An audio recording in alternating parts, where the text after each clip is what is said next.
पिछले दिनों एक वीडियो दिया गया था कि बिना बंटवारानामा का बेचा गया जमीन शून्य है, सुप्रीम कोर्ट का आदेश। इस शॉर्ट वीडियो को आप लोगों के द्वारा काफ़ी पसंद किया गया है और बहुत सारे सब्सक्राइबर ने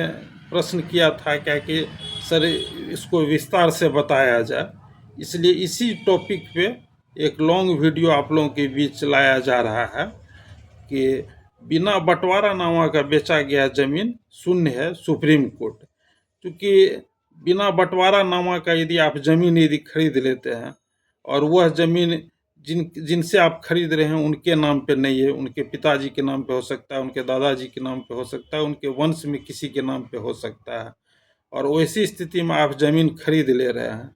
और तो हो सकता है कि ये आपके लिए आगे जाके परेशानी हो सकती है, क्योंकि सुप्रीम कोर्ट ने भी डिसीजन दे दिया कि बिना बंटवारानामा का बेचा गया ज़मीन शून्य है। जिनके नाम से जमाबंदी है आप उन्हीं से यदि ज़मीन खरीद रहे हैं और तो ऐसी स्थिति में वो ज़मीन में आपको दाखिल खारिज में परेशानी नहीं होगी, दाखिल खारिज भी आसानी से होगी। और जिसमें बंटवारा नहीं है, जिनसे ज़मीन खरीद रहे हैं उनके नाम पे नहीं है, तो होता है ये क्या कि बेचने वाला तो ज़मीन बेच के निकल जाएगा, है ना। उनको तो रुपया मिला और वो उनका काम समाप्त हुआ, और ज़मीन आप ले रहे हैं, परेशानी आपको हो सकती है। बहुत सारे जगह पे गांव घर में ये देखा गया है कि जो बलशाली लोग होते हैं, है ना, उनका ये कहना रहता है ठीक है ज़मीन लिखो, ज़मीन रजिस्ट्री करो, हम समझ लेंगे, हम हासिल कर लेंगे। लेकिन उनको अच्छी तरीके से ये समझना चाहिए कि जो है ना, कानून अपने हिसाब से चलता है, वहाँ पे आपका बल काम नहीं आएगा जो है। क्योंकि सर्वोच्च न्यायालय का ये आदेश है कि बिना बंटवारानामा का बेचा गया ज़मीन शून्य है। आगे जाके आपको दाखिल खारिज में परेशानी हो सकती है ना, वंशावली के चक्कर में पड़ सकते हैं, वंशावली का पेंच लग सकता है। इसलिए कि चूँकि जब भी आपत्ति आ जाता है और कई हिस्सेदार उसमें जो है आपत्ति ये लगा देते हैं कि जिस तरह जो ज़मीन उनको दिया गया है वो ज़मीन बांटा नहीं गया है, और जिस भाग से इनको दिया गया है ना, वो कीमती ज़मीन है, वो कीमती ज़मीन है, रोड साइड का ज़मीन है। किसी तरह का आपत्ति यदि आ जाता है तो मामला उलझ जाएगा और आपका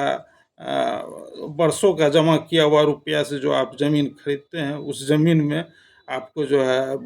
उलझ सकते हैं, मामला उलझ सकता है। इसलिए कि जब तक बंटवारा नहीं हुआ है, किनका ज़मीन किस साइड से हो रहा है, किधर से हो उनका पड़ेगा, और आप उधर से खरीद ले रहे हैं और दूसरा पक्ष के द्वारा ये आपत्ति लगा दिया जा रहा है कि आपस में ही ज़मीन का बंटवारा नहीं किया गया है और जिस साइड से बेचा गया है ना, उस साइड से अधिक कीमती ज़मीन इनको दे दिया गया। तो ऐसी स्थिति में ना आप तो सोचेंगे कि हम बलशाली हैं, बलपूर्वक उसको हासिल कर लेंगे, लेकिन ऐसा कोर्ट में, संविधान में, नियम कानून के अनुसार नहीं होता है। कोर्ट में ऐसा मामला जब भी जाता है तो ऐसी स्थिति में है ना, आप पक्का हारिएगा वहाँ पे जो है ना। और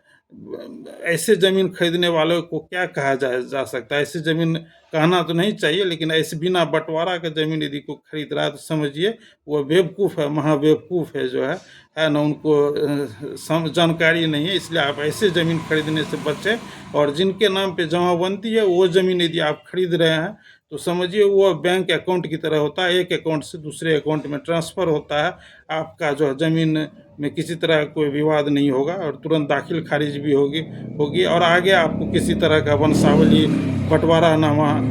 आपत्ति, पेंच वगैरह भी ये नहीं फंसेगा। इसलिए इस पे एक लॉन्ग वीडियो दिया गया।